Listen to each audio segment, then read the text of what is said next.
Have you ever wondered why you're in the place you're in right now? Why you were born into your family, your country, your generation? What if your position, your struggle, your story was all part of a bigger plan? Today, we're unfolding the powerful story of Esther, a young woman who went from orphan to queen and risked everything to save her people. This isn't just history, it's a reminder that you are where you are for a reason. Our story begins in ancient Persia. King Xerxes ruled over a vast empire, wealthy, powerful, and known for hosting grand banquets. At one such feast, the king called for Queen Vashti to come and show off her beauty to the guests. But she refused. Offended and angry, the king removed her as queen. Now, a search began for a new queen. All the young women across the land were gathered and brought to the palace. Among them was Esther, a young Jewish woman, living in exile with her cousin Mordecai, who had raised her like his own daughter. Esther didn't come from wealth or status. She was ordinary, quiet, but faithful. And when her turn came to meet the king, he was so taken by her grace and beauty that he made her queen. But here's the twist: Esther never told anyone she was Jewish. Mordecai told her to keep it secret, and she did. Now enters the villain,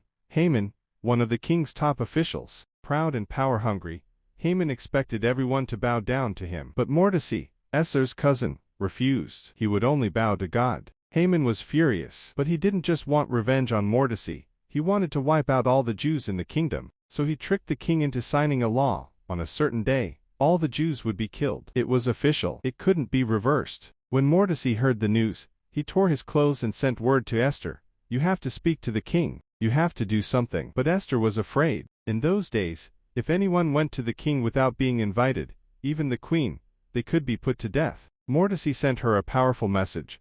"Who knows if perhaps you were made queen for such a time as this?" It was a moment of decision. Esther asked her people to fast and pray for 3 days. And then, with courage in her heart, she said, "If I perish, I perish." Esther went before the king, uninvited. But instead of punishment, the king welcomed her and asked what she wanted. Esther didn't rush. She invited the king and Haman to a private banquet and then another. She waited for the right moment. Finally, she revealed Haman's plot and told the king, "I am a Jew, and my people are about to be destroyed." The king was shocked and furious. Haman's evil plan was exposed, and he was punished. The king gave permission for the Jews to defend themselves, and they were saved. Because one woman, a young, unlikely queen, stepped out in faith, her people were spared. Esther's story is more than just a tale of royalty and courage. It's a reminder that God can use ordinary people to do extraordinary things. Esther didn't have a platform. She didn't start out powerful, but she was willing. She stood up even when it was scary. Maybe right now,